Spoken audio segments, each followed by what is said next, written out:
आज की इस क्लास में हम चैप्टर 1 की जो एक्सरसाइजेज हैं उन्हें समझने का प्रयास करेंगे। तो इस चैप्टर में जितनी भी एक्सरसाइजेज हैं उसके हर एक्सरसाइज के कुछ क्वेश्चंस को मैं आपको सॉल्व करके बताऊंगा। उन्हीं क्वेश्चंस को समझ के आप बाकी क्वेश्चन जो मैं सॉल्व नहीं करूंगा आप खुद अटेम्प्ट करना, ठीक है। तो आ जाते हैं हम एक्सरसाइज 1.1 पर। तो इसका पहला क्वेश्चन कर लेते हैं, इज 0 ए रेशनल नंबर। तो रेशनल नंबर की डेफिनेशन आपको मैंने क्या बताई थी, अगर कोई नंबर को हम P/Q के फॉर्म में लिख सकते हैं जहां P एंड Q इंटीजर्स हैं and Q is not equal to 0, तो वो एक रेशनल नंबर होता है। तो अब 0 को हम P एंड Q में लिख सकते हैं, बिल्कुल लिख सकते हैं। अगर 0 को हम मान लीजिए 2 से डिवाइड कर दें, या 0 को 1 से डिवाइड कर दें, या 0 को 10 से डिवाइड कर दें, तो ये इस फॉर्म में आ जाता है P/Q की फॉर्म में।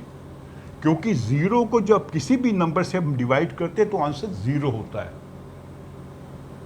तो ठीक है, अब 0/2 या 0/1 या 0/10 ये P एंड Q फॉर्म में है और Q is not equal to 0, therefore 0 is a rational number. Answer is yes. तो अगर आपको खाली आंसर देना है तो यस बताना है, रीज़न देना है तो रीज़न बताना है कि हम इसको P/Q की फॉर्म में लिख सकते हैं।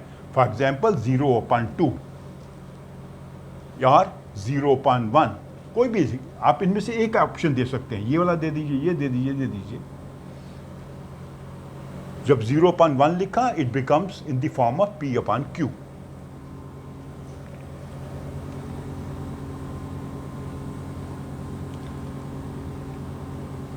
क्वेश्चन नंबर 2 आप खुद अटेम्प्ट करिए।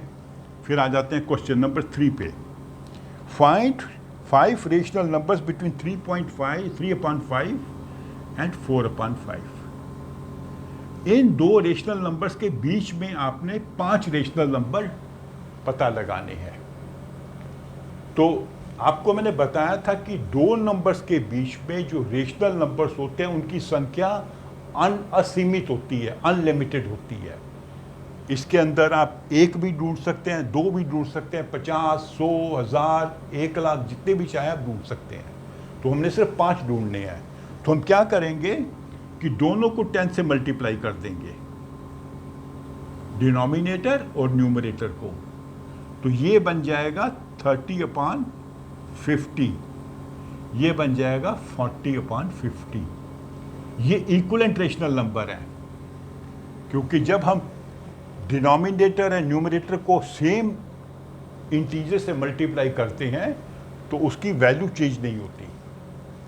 तो अब 30 और 40 के बीच में क्या आ जाएगा, 31/50, 32/50, 33/50, 34/50, 35/50। तो ये 1, 2, 3, 4, 5, ये हमने 5 नंबर ढूंढ लिए। तो ऐसे क्वेश्चंस में आपने क्या करना होता है कि दोनों रेशनल नंबर्स को सेम नंबर से, न्यूमरेटर एंड डिनोमिनेटर P और Q को सेम नंबर से मल्टीप्लाई करना है, ताकि जो Q का नंबर है वो बड़ा हो जाए। बड़ा होने से बीच के आप नंबर ढूंढ सकते हैं। सबका डिनोमिनेटर सेम है, Q सेम है, यहाँ भी 50 है, 50, 50, 50, 50, 50, 50। तो ये हमने इंक्रीजिंग ऑर्डर में लिख दिया, ठीक है।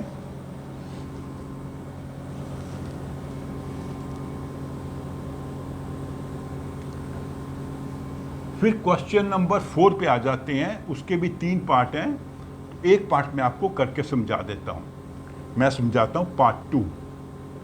तो इसमें क्या है कि उन्होंने कुछ स्टेटमेंट्स आपको दी हुई हैं, तो आपने बताना कि स्टेटमेंट ट्रू है या फॉल्स है।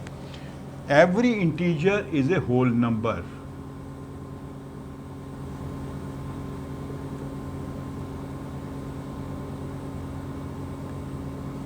तो ये बताइए ट्रू है कि फॉल्स है। आपको मैंने क्या समझाया था कि होल नंबर क्या होते हैं। होल नंबर हैं जो 0 से स्टार्ट होते हैं।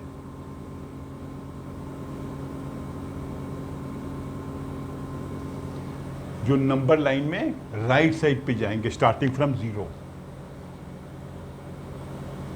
इंटीजर क्या होते हैं? सभी नंबर्स जो नंबर लाइन पे हैं, इंक्लूडिंग नेगेटिव नंबर्स। तो नेगेटिव नंबर को तो होल नंबर नहीं कहते, तो इसका आंसर हो जाता है फॉल्स। ये सही स्टेटमेंट नहीं है, क्योंकि जो इसमें इंटीजर्स में जो नेगेटिव नंबर्स हैं उनको होल नंबर नहीं कहते। Therefore, every integer is not a whole number, because, for example, -4 is not a whole number, -40 is not a whole number, -400 is not a whole number. ये सब integers हैं, but they are not whole numbers. अगर ये कहते every whole number is an integer, वो सही है, लेकिन every integer is a whole number, wrong.